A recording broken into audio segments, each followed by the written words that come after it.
The Positive Theory of Capital by Eugen von Bohm-Bawerk. Book 5. Present and Future. Chapter 3. Underestimate of the Future. It is one of the most pregnant facts of experience that we attach a less importance to future pleasures and pains simply because they are future, and in the measure that they are future. Thus it is that, to goods which are destined to meet the wants of the future, we ascribe a value which is really less than the true intensity of their future marginal utility.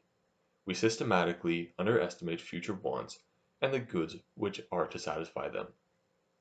Of the fact itself there can be no doubt, but of course, in particular nations, at various stages of life, in different individuals, the phenomenon makes its appearance in very varying degrees.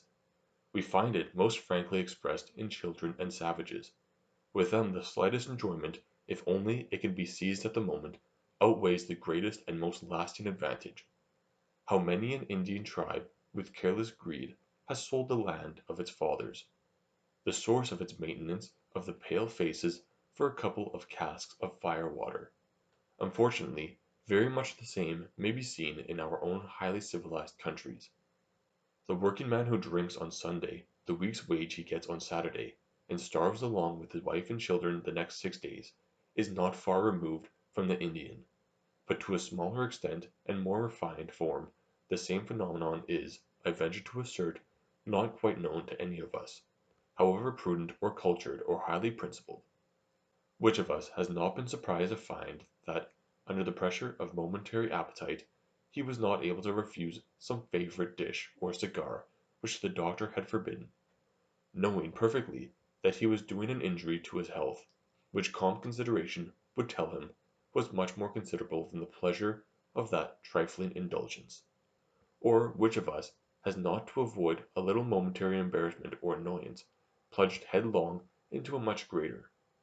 Who is there that has never postponed some troublesome but unavoidable call, or business, or work which had to be done within a certain time, till the days was past when it could be done with little trouble, and has had to do it in more difficult circumstances, in haste and hurry, with over-exertion and ill humour, to the displeasure of those who were injured or wounded by the delay? Anyone who knows himself and keeps his eyes open to what is going on around him will find this fact of the future underestimate of future pleasures and pains exhibited under 1,000 forms in the midst of our civilized society. Of the fact then there is no doubt, why it should be more difficult to say. The entire psychological relations, indeed, through which future feelings in general act on our judgments and our actions are still very obscure, and it will be understood that the same obscurity covers the reasons why future feelings act with greater weakness on our judgments and actions are still very obscure, and it will be understood that the same obscurity covers the reasons why future feelings act with greater weakness on our judgments and actions than present feelings. Without meaning to forestall the pronouncement of the psychologists, who seem to me more competent to decide on both questions than the economists, I venture to think that this phenomenon rests, not on one ground, but on the joint action of no less than 3 different grounds. The first ground seems to me to be the incompleteness of the imaginations we form to ourselves of our future wants. Whether it be that our power of representation and abstraction is not strong enough, or whether it be that we not take the necessary trouble, the consideration we give our future, and particularly our far-away future wants, is more or less imperfect. Naturally, then, all those wants which we have not considered remain without influence on the valuation of such goods as are destined to serve those future wants, and consequently the marginal utility of such goods is put too low. While this first ground is very much a peculiar defect in estimate, the second seems to me to rest on a defect in will. I believe it frequently occurs that a man, called on to make choice between a present and a future pleasure or pain, decides for the present pleasure although he knows perfectly, and is even conscious while choosing, that his future loss will outweigh his present gain, and that taking his welfare as a whole, the choice is unprofitable. How well many a good fellow knows the painful embarrassments and privations he is bringing on himself, by running through his salary on the day he gets it, and he has not the strength to resist the temptation of the moment. Or how often does a man, from weakness, let himself be hurried into taking some steps or making some promise, which he knows at the moment he will rue before 24 hours are over. The cause of such defects in conduct, I say, appears to me in distinction from the former case to rest, not on want of knowledge, but on defect of will. I should not be surprised, however, if the psychologists were to explain this case also as only a variation of the former. It may be that the weaker feeling of the moment prevails over the stronger feeling of the future only because the latter, while present in consciousness in a general way, is not lively enough and strong enough to take possession of the mind. For our purpose, however, it is a matter of no consequence. Finally, as third ground, I am inclined to name the consideration of the shortness and uncertainty of life. In the case of future goods, their objective acquisition may be practically certain, and yet it is possible that we may not live to acquire them. This makes their utility a matter of uncertainty for us, and causes us, in perfect analogy with the case of objectively uncertain goods, to make a deduction from their value corresponding to the degree of uncertainty. A utility of 100 as to which there is 50% of probability that we shall not live to see it. We certainly do not value so highly as a present utility of 100. Probably we value it as we do a present utility of 50, and I am convinced that any of us who was promised today a check for 10,000 on his 100th birthday would be glad to exchange this large but somewhat uncertain gift for a very small sum in present money. To determine correctly the practical influence of this factor, however, we must make a somewhat more accurate calculation, both to the extent to which it prevails and the way in which it works. As regards this, I think, we shall be able to establish what follows. The factor in question is directly active, only in a minority of cases. In most cases its action is indirect.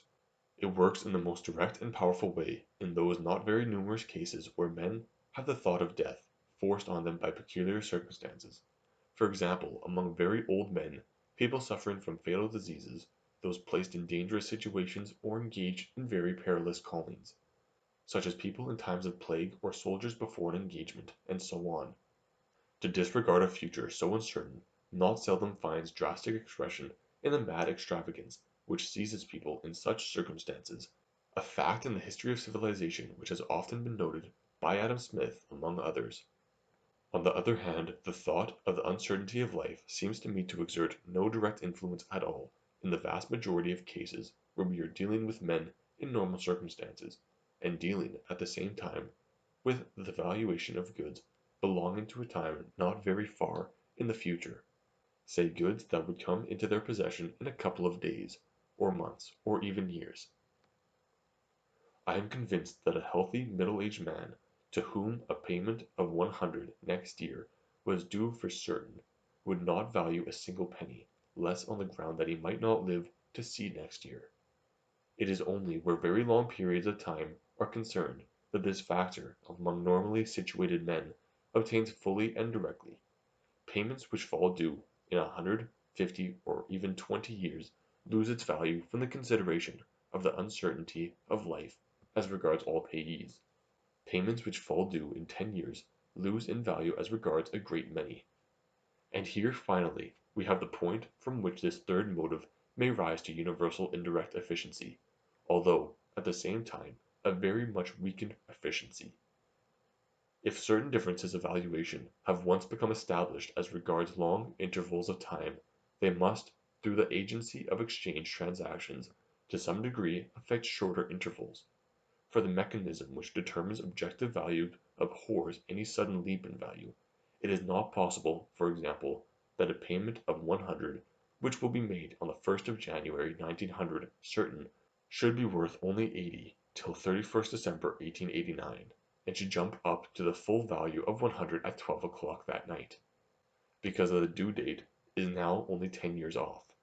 Equalizing tendencies and transactions which I can best compare with stock exchange arbitrage, spread the differences of value, which obtain as regards long periods, uniformity over the entire intermediate period. Putting all these peculiar circumstances together, I should be inclined to consider the practical efficiency of this factor not altogether trifling. Still, I should not place it very high, especially as it is weakened, to a not inconsiderable extent, by the consideration of closely related errors. In any case, the two motives first mentioned have considerably more to do with the undervaluation of the future utility than the third. All three causes of our underestimate of future utility, errors of valuation through faulty representation of coming needs, defects of will, and consideration of the uncertainty of life, manifest themselves in extremely different degrees in different individuals, and even in the same individual at different times, according to differences of temperament and mood. For the same interval of time they may cause one to make an undervaluation of 100%, another of 50%, a third of 1% or 2%, while they may send fanatics in the matter of foresight and precaution to the opposite extreme of overvaluing future utility. I should like to call special attention further to the fact that the undervaluation which results from these causes is not at all graduated harmoniously in the subjective valuation of the individuals, according to the length of the time that intervenes. I mean it is not graduated in this way, for example, that the man who discounts a utility which he expects to get in 1 year by 5% must discount a utility due in 2 years by 10%, or one due in 3 months by 1¼ %.